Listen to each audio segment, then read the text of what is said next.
हे दोस्तों, कैसे हो आप सब? I know you all are doing great. ये है NCERT podcast channel, an academy का इनिशिएटिव, जहां हम NCERT के कुछ महत्वपूर्ण लॉज को आज पढ़ने वाले हैं। We are going to learn different laws from part 2 11th and will start with mechanics of solid. तो चलो शुरू करते हैं। सबसे पहला लॉ हमें मिलेगा हुक्स लॉ। हुक्स लॉ कहता है stress is directly proportional to strain within proportionality limit. इसका मतलब है प्रोपोर्शनैलिटी लिमिट तक the strain produced in the body is directly proportional to stress. अगर हम और थोड़ा डीप में जाकर इसको समझते हैं तो सबसे पहले क्या जनरेट होता है? स्ट्रेस या फिर स्ट्रेन। स्ट्रेन होता है change in length per unit original length, और स्ट्रेस होता है रिस्टोरिंग फोर्स अपॉन एरिया। अब जब कोई चीज़ का डिफॉर्मेशन होगा, चेंज इन डायमेंशन होगा, तभी जाकर उसमें कोई ना कोई रिस्टोरिंग फोर्स आने वाला है। तो इसीलिए बॉडी में पहले स्ट्रेन जनरेट होता है और उसी के प्रपोर्शन में स्ट्रेस जनरेट होता है। और ये कब तक ये प्रपोर्शन चलता है? प्रोपोर्शनैलिटी लिमिट तक। This is within elastic limit. Elastic limit के भी अंदर है ये प्रोपोर्शनैलिटी लिमिट। प्रोपोर्शनैलिटी के बियॉन्ड बॉडी मे regain its original shape and size, but stress will not be proportional to strain. तो चलो फिर से एक बार देखते हैं समरी में। Stress is directly proportional to strain within elastic limit. आगे बढ़ते हैं और बात करते हैं पास्कल्स लॉ की। मैकेनिकल प्रॉपर्टीज ऑफ फ्लूइड्स का एक महत्वपूर्ण law, Pascal's law. It states that for a liquid in equilibrium the pressure is same at all points in a horizontal plane.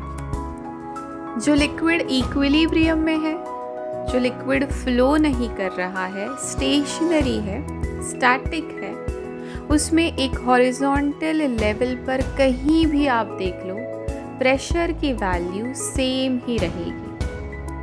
Pressure at horizontal level in the fluid which is in equilibrium remains same. आगे बढ़ते हैं और बात करते हैं drag force की। यहाँ पर हमें देखने को मिलेगा स्टोक्स लॉ। स्टोक नाम के जो साइंटिस्ट थे, उन्होंने ड्रैग फोर्स के बारे में कुछ इम्पॉर्टेंट ऑब्जर्वेशंस किए। According to that, drag force is directly proportional to the magnitude of velocity with which the body is flowing। जितनी velocity ज़्यादा, drag force भी उतना ही ज़्यादा। velocity जिस direction में होगी, drag force उसके opposite direction में होगा। Also, drag force is directly proportional to coefficient of viscosity of the liquid through which the object is moving। जहाँ से ये ऑब्जेक्ट मूव कर रहा है, आसपास जो भी फ्लूइड है, उसकी विस्कोसिटी भी मैटर करती है। More the viscosity, more is the drag force, and it is also proportional to radius of the sphere. Newton's law of cooling. Newton's law of cooling says that the rate of cooling of body is proportional to the excess temperature of the body over the surrounding। Surrounding और body temperature में जितना difference ज़्यादा, उतना rate of cooling भी ज़्यादा। If surrounding temperature is let's say 20 degrees Celsius and we have 2 buckets of water, एक bucket में जो वाटर है उसका टेम्परेचर है लेट्स से 80 डिग्री सेल्सियस और दूसरे बकेट का है मान लो 30 डिग्री सेल्सियस। तो पहले में डिफरेंस हो गया ज़्यादा, दूसरे में डिफरेंस हो गया कम। तो जिसका टेम्परेचर डिफरेंस विद सराउंडिंग मोर, उसका रेट ऑफ कूलिंग भी ज़्यादा। इसे हम क्या कहते हैं? Newton's law of cooling. The next law is Wiedemann-Franz law, which states that a substance which is good conductor of heat, for example silver, is also a good conductor of electricity. जिसका मतलब है अगर कोई body heat को अच्छे से conduct कर रही है तो वो इलेक्ट्रिसिटी को भी अच्छे से कंडक्ट कर लेगी। फॉर एग्जाम्पल गोल्ड हो गया, सिल्वर हो गया। लेकिन इसके कुछ एक्सेप्शन भी है and the exception is mica and human body. इसे अगर हम लिखते हैं तो मैथमेटिकली इसको लिख पाएंगे K by sigma T constant, where K is thermal conductivity, sigma is electrical conductivity and T is absolute temperature. So at a given temperature, ratio of thermal conductivity to electrical conductivity remains constant. अगला law है Stephen's law. The radiant energy emitted by a perfectly black body per second per unit area is directly proportional to the fourth power of absolute temperature. Absolute temperature क्या होता है? जिसे हम kelvin में major करते हैं, तो वो हो गया absolute temperature. So in short, intensity, which is energy per unit time per unit area, is directly proportional to T raised to 4. ये लॉ है स्टीफेंस लॉ। इसी लॉ में थोड़ा बहुत चेंज करके आगे आ जाता है स्टीफन बोल्ट्जमैन लॉ, जहां पर हम T⁴ के डिफरेंस की बात करेंगे टू बॉडीज के इंटरैक्शन के लिए, हीट इंटरैक्शन के लिए। So Stefan law says that intensity directly proportional to T⁴, and अगर यही स्टीफन बोल्ट्जमैन में कहना है तो T⁴ minus T⁴। The next law is Wien's displacement law. This law states that the wavelength corresponding to maximum intensity of the radiation, black body radiation, is inversely proportional to the absolute temperature of the body. अगर हम इसे explain करते हैं, एक body अपने temperature की वजह से एवरी मोमेंट एनर्जी को रेडिएट कर रही है, इमिट कर रही है। तो इस एनर्जी की कुछ ना कुछ वेवलेंथ होगी and there are different wavelengths a body simultaneously giving out. लेकिन एक ऐसी वेवलेंथ होगी जहाँ पर मैक्सिमम इंटेंसिटी आती है ब्लैक बॉडी से बाहर, और इसी वेवलेंथ को हम कहेंगे lambda m, which is inversely proportional to the absolute temperature of the body. Absolute मतलब टेम्परेचर केल्विन में मेजर करना है।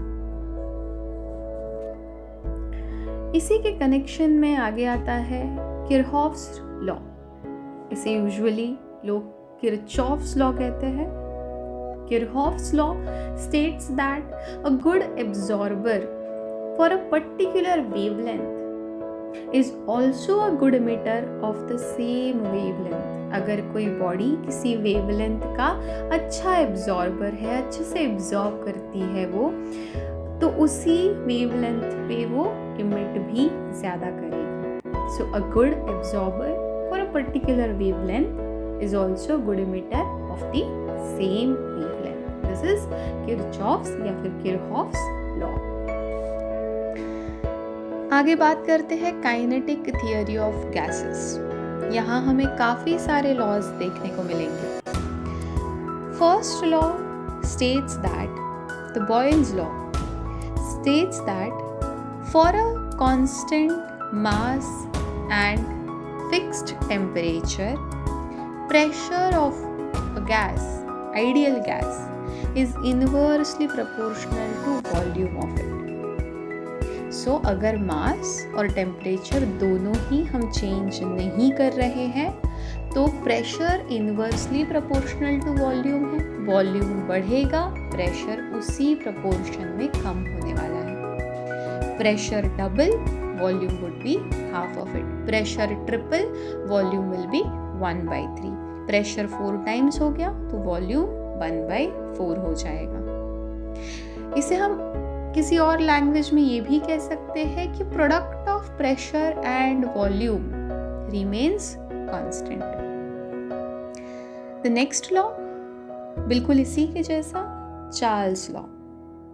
यहाँ पर बॉडी का मास एंड प्रेशर दोनों ही फिक्स्ड है. This law states that volume is directly proportional to temperature when pressure is constant. तो अगर मास और प्रेशर दोनों ही कांस्टेंट है तो वॉल्यूम और टेम्परेचर डायरेक्ट प्रोपोर्शन में होंगे. अगर वॉल्यूम डबल हो गया तो टेम्परेचर भी डबल हो जाएगा.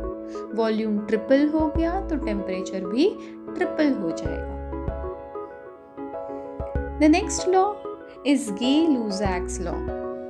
It states that when mass and volume is fixed, now this time we are talking about fixed volume. If the mass and volume is fixed, pressure is directly proportional to temperature. अगर pressure double हो जाएगा तो temperature भी double हो जाएगा. Pressure triple हो गया तो टेम्परेचर भी ट्रिपल हो गया. एक बार समरी देखते हैं. Boyle's law is for constant temperature. Charles' law is for constant pressure. Gay-Lussac's law is for constant volume. And mass तो हर एक में fixed ही रहेगा. Fixed sample of mass. आगे बात करते हैं Dalton's law of partial pressure. So, in a container, let's say there is a mixture of non-reacting ideal gases.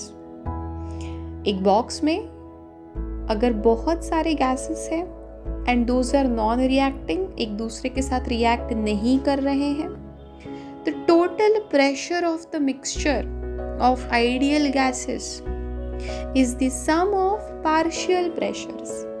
हर एक gas का जो पार्शियल प्रेशर होगा उसे हम फाइनली ऐड कर देंगे to get the total pressure.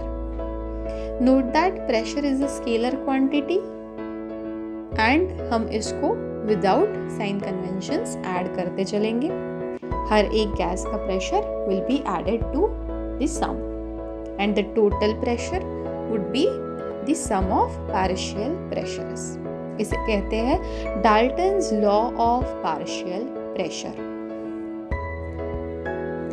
The next law from same chapter is law of equipartition of energy.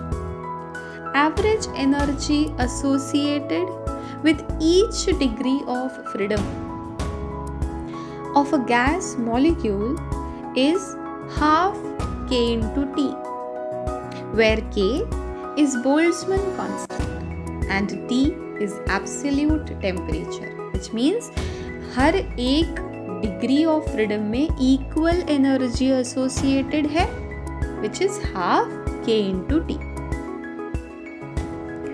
फिर let that be vibrational, let that be translational degree of freedom, rotational degree of freedom.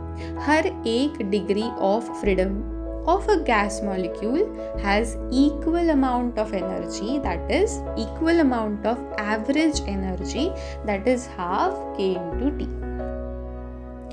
The next is Graham's law.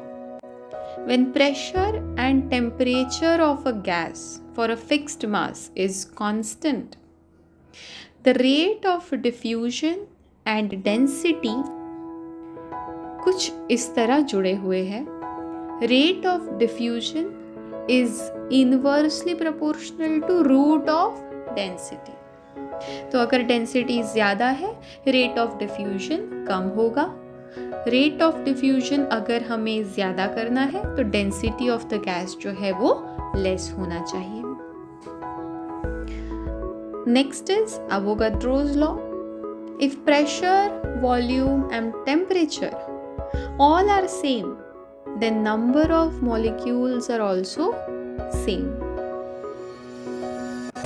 So अगर कोई भी gas से कोई भी sample ले लो, अगर उनका प्रेशर सेम है, वॉल्यूम सेम है और टेम्परेचर भी सेम है तो डेफिनेटली उनमें नंबर ऑफ मॉलिक्यूल्स भी सेम ही होंगे. और यहाँ इसी के साथ पार्ट 2 के भी सारे लॉज हमारे ख़त्म हो गए हैं और हमारा पूरा 11th यहाँ पार्ट 1 पार्ट 2 में फिनिश हो गया है. तो आप सुन रहे थे NCERT पॉडकास्ट. ऐसे ही बहुत सारे पॉडकास्ट के लिए जुड़े रहिए, ऐसे ही बहुत सारे नॉलेज के लिए जुड़े रहिए. और ये वीडियो अगर अच्छा लगा है तो अपने फ्रेंड्स के साथ शेयर करना मत भूलिएगा. सो अभी like this video, share this video, comment on this and channel को सब्सक्राइब कर देना. मिलते हैं अगले पॉडकास्ट में. तब तक के लिए bye bye, take care and keep studying.